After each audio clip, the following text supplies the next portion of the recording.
Welcome sa DRS 2.0. Fresh at nagbabagang happenings ba ang hanap mo? Mga padabarkads man yan o mga trending topics? Pues, sagutan natin yan. Kaya naman isubscribe nyo na ang ating channel para sa mga nagbabagang balita everyday. So ayan, welcome back again sa ating YouTube channel mga kadabarkads, and for today's video, ang pag-uusapan natin ay tungkol sa mga importanteng kaganapan sa loob at sa labas ng Itbulaga. At unahin na nga nating pag-usapan itong first recital dinner concert para po yan sa tatlong clones natin na si Roel Carino, si Jean Jordan, and si Baron Carl Serrano. Sila po ang magpe-perform mga kadabarkads dito po sa The Manawag Hotel. So mamaya na po yan, October 25, syempre 2025 at 5 p.m. At kahit hindi man po kasali or kasama dito si Elvis Presley or si Jerome Bardome mga kadabarkads, nakasuporta pa rin po siya dito. Kaya sana tayo ay suportahan din natin ito mga kadabarkads. Sabi nga dito, a well-deserved congratulations to our first batch of recitalists. I'm proud of you all. Tinig at Musika, first dinner recital concert, the Manawag Hotel, 5 p.m. Presenting Tinig at Musika student. Andyan si Rochelle Santos, inad po nila. Baron Carl, Roel, Jean Jordan.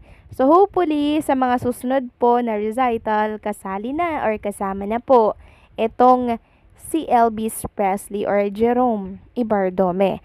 Samantalang sa mga nakakamiss naman po kay Queen Amber Torres mga kadabarkads, eto nga po't pinakita niya ang isang photoshoot niya para po yan sa isang travel agency mga kadabarkads. Sabi niya nga dito, excited na po ako makita nyo yan mga dabarkads and Amber Nation worldwide pag nag-travel po kayo. So ibig sabihin, si Queen Amber Torres po ang isa sa mga model or ambassador ng isang travel agency. I'm so excited na ding makita kung ano ba yan, Queen Amber Torres. And kahapon nga po nagpakita siya mga kadabarkads ng isang video. Kuha po sa isang recording studio mga kadabarkads. So para saan kaya ito, no? So maraming blessings pa Amber, sana ang ma-unlock mo.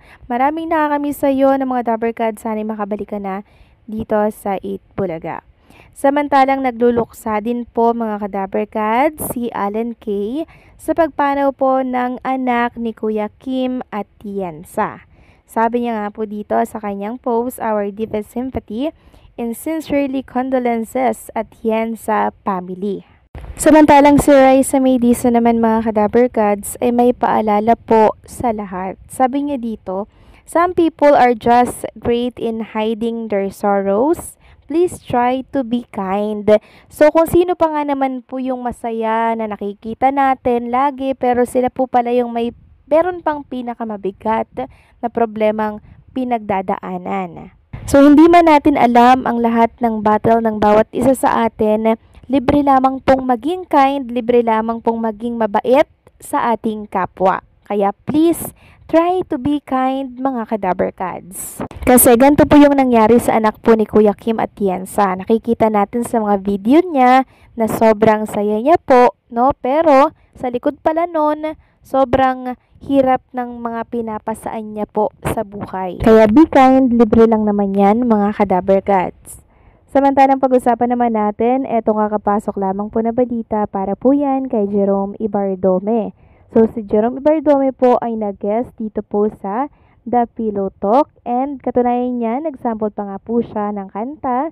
Ito yung My Way. So ilalabas po ito sa kanilang YouTube channel sa mga susunod siguro na araw. And ito po inaabangan ng mga dabarkads natin at supporters ni Jerome Bardome. Sabi nga po dito, Elvis Presley clone Jerome Bardome, the clone classic male clone second runner-up, exclusive interview and song performance, and the Pillow Talk. Don't forget to subscribe daw sa kanilang YouTube channel para mapanood po ninyo mismo yung interview po nitong si Jerome Bardome. And speaking of Jerome Bardome, marami po nakakapansin sa Itbulaga na parang panapanay na po ang guesting nitong si Jerome Bardome dito po sa Itbulaga. Syempre dinidinig po ng Itbulaga, TBJ Management, Production, ang panawagan po ng lahat.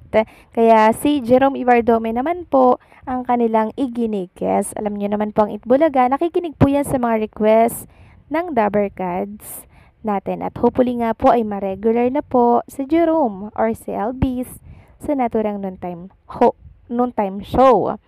Samantalang next topic naman tayo, pag-usapan natin itong isang host po ng Itbulaga na umalis na po mga Kadabarkads tumulak na po ng Japan. Babalik din naman yan mga Kadabarkads para lamang po ito sa kanyang performance dito po sa Japan. Sino ba yan? Walang iba kundi po si Alan Kay. Sabi nga po dito ng Happy D Touring Company Japan, Alan Kay has arrived in Japan. Get ready for laughter, music, and unforgettable moments on our Kubi Tour. So ayan, nasa Osaka, Japan po si Dabbercads host Alan Kay at katunayan po niyan ay winelcome po siya ng this touring company dito po sa Japan. Ito po't makikita nyo dyan mga Kadabbercads ang bonding nila with Alan Kay.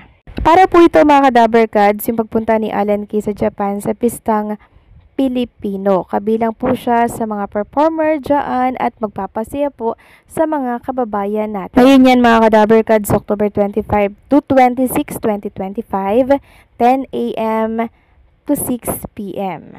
Kaya wala munang Alan Kay dito po sa Itbulaga mga Kadabbercads. Ito po ang dahilan nun. Wala po siya dito sa ating bansa, umalis po siya at siya po ay nasa Japan.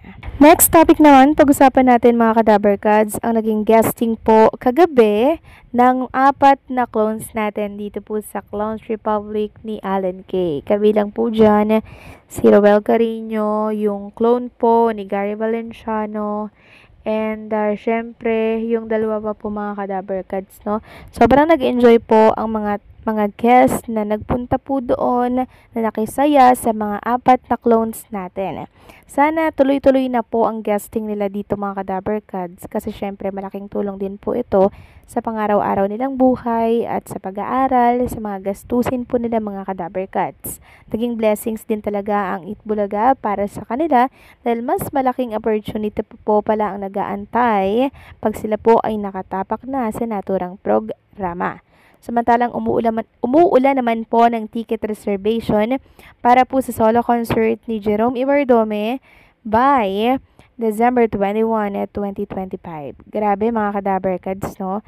Hopefully maging successful at marami pong mag-avail ng ticket sa concert ni Jerome Ibardome. Ito po yung hindi nyo makakalimutan na performance ng isang Jerome. Kaya wag nyo pong palalagpasin itong event na to. Okay? So hanggang dito na lamang po ang update natin mga Kadabbercads at maraming salamat po sa inyong patuloy na pagsuporta.